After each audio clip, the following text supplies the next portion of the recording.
ರಾಜ್ಯ ಕೈಪಾಳ್ಯದಲ್ಲಿ ಸಂಪುಟ ವಿಸ್ತರಣೆ ಕಸರತ್ತು ಸಾಕಷ್ಟು ಒಂದು ಕುತೂಹಲವನ್ನು ಕೆರಳಿಸ್ತಾ ಇದೆ. ಯಾರಿಗೆ ಮಂತ್ರಿ ಆಗುವ ಭಾಗ್ಯ ಸಿಗುತ್ತೆ? ಹಾಗಾದರೆ 60-40 ಸೂತ್ರದ ಅಡಿ ಈ ಸಂಪುಟ ವಿಸ್ತರಣೆ ಆಗ್ತದ? DKಶಿ ಸಂಪುಟಕ್ಕೆ ಯಾರೆಲ್ಲ ಸೇರ್ಪಡೆ ಆಗ್ತಾರೆ ಅನ್ನುವಂತಹ ಕುತೂಹಲ ಈಗಲೂ ಕೂಡ ಇದೆ. ಕುತೂಹಲ ಸಾಕಷ್ಟು ದಿನದಿಂದ ದಿನಕ್ಕೆ ರಂಗೇರ್ತಾ ಇದೆ.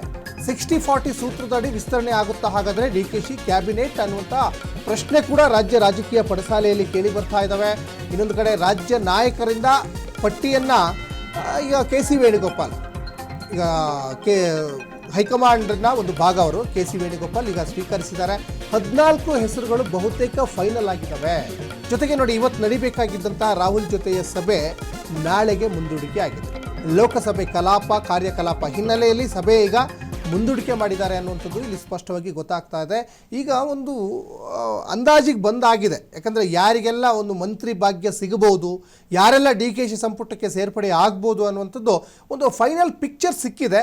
ಆದರೆ ಅಂತಿಮವಾಗಿ ಆ ಪಟ್ಟಿ ರಿಲೀಸ್ ಆಗೋದು ಒಂದೇ ಬಾಕಿ ಇರುವಂಥದ್ದು. ಜೊತೆಗೆ ಕೆಲವೊಂದಿಷ್ಟು ಈ ರಾಹುಲ್ ಗಾಂಧಿಯವರ ವಿದೇಶ ಪ್ರವಾಸ ಇರ್ಬೋದು, ಅಥವಾ ಈ ನೀಟ್ ವಿಚಾರದಲ್ಲಿ ಆಗ್ತಾ ಇರುವಂಥ ಗಲಾಟೆಗಳಿರ್ಬೋದು, ಸಂಸತ್ ಕಲಾಪದಲ್ಲಿ ಆಗ್ತಾ ಇರುವಂಥ ಗಲಾಟೆ ಕೋಲಾಹಲ ವಿಚಾರ ಇರ್ಬೋದು, ಹೀಗೆ ಅನೇಕ ವಿಚಾರಗಳಿಂದ ಈ ಸಂಪುಟ ವಿಸ್ತರಣೆ ವಿಳಂಬ ಆಗ್ತಾನೆ ಬರ್ತಾ ಇತ್ತು. ಒಟ್ಟಿನಲ್ಲಿ ಇವಾಗ ಸಿದ್ದರಾಮಯ್ಯನವರು, BK ಹರಿಪ್ರಸಾದ್ ಮತ್ತು DK ಶಿವಕುಮಾರ್ ಇವರೆಲ್ಲರ ಪಟ್ಟಿ ಈಗ ಹೈಕಮಾಂಡ್ ಅಂಗಳಕ್ಕೆ ಹೋಗಿ ತಲುಪಿಯಾಗಿದೆ. ಹೈಕಮಾಂಡ್ ಚಿತ್ತದಲ್ಲಿ ಏನು ಅಡಗಿದೆ ಅದು ಕೂಡ ಈಗ ಒಂದು ಫೈನಲ್ ಪಿಕ್ಚರಿಗೆ ಬಂದಂತೆ ಕಾಣಿಸ್ತಾ ಇದೆ.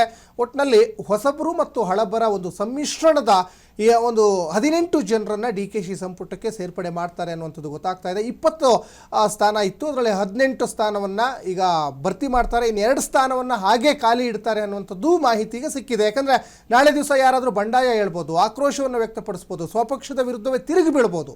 ಆ ಸಂದರ್ಭದಲ್ಲಿ ಒಂದು ಬಚಾವಾಗಲಿಕ್ಕೆ, ಸರ್ಕಾರ ಬಚಾವಾಗಲಿಕ್ಕೆ 2 ಸ್ಥಾನವನ್ನು ಹಾಗೆ ಇಟ್ಬಿಟ್ಟು ಅವರನ್ನು ಸಮಾಧಾನ ಪಡಿಸ್ಲಿಕ್ಕೆ ಆಗಿ ಇಟ್ಟಿರ್ಬೋದೇನೋ.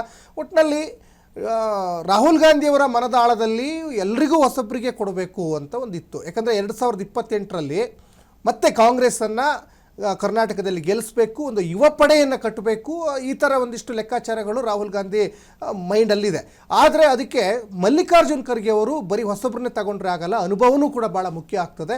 ಹಾಗಾಗಿ ಹಳಬ್ರನ್ನೂ ಕೂಡ ನಾವು ಇಲ್ಲಿ ಸೇರ್ಪಡೆ ಮಾಡಬೇಕಾಗ್ತದೆ ಅಂತ. ಹಾಗಾದರೆ ಸಿದ್ದರಾಮಯ್ಯ ಸಂಪುಟದಲ್ಲಿದ್ದಂಥವರು ಮತ್ತು DKಶಿಗೆ ಒಂದು ಬಹಿರಂಗವಾಗಿ ಬೆಂಬಲವನ್ನು ಕೊಡ್ತಾ ಇದ್ದಂಥವರು, ಮುಖ್ಯಮಂತ್ರಿ ಆಗಲೇಬೇಕು DKಶಿ ಅಂತ, ಅವರಿಗೆಲ್ಲ ಅವಕಾಶ ಸಿಗ್ತದೆ. ಯಾಕೆಂದರೆ ಸಾಕಷ್ಟು ಜನ 2 ಬಾರಿ 3 ಬಾರಿ 5 ಬಾರಿ ಗೆದ್ದವರೆಲ್ಲ ಇದ್ದಾರೆ.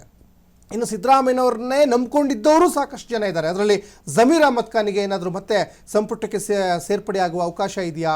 ಜೊತೆಗೆ ಸಂತೋಷ್ ಲಾಡ್, ಮರಾಠ ಸಮುದಾಯದವರು, 3 ಬಾರಿ ಗೆದ್ದು ಶಾಸಕರಾದಂಥವ್ರು, ಸಿದ್ದರಾಮಯ್ಯನವರ ಸಂಪುಟದಲ್ಲಿ ಅವರು ಕಾರ್ಮಿಕ ಸಚಿವರಾಗಿದ್ದರು, ಅವರೇನಾದರೂ ಸೇರ್ಪಡೆ ಆಗ್ತಾರಾ?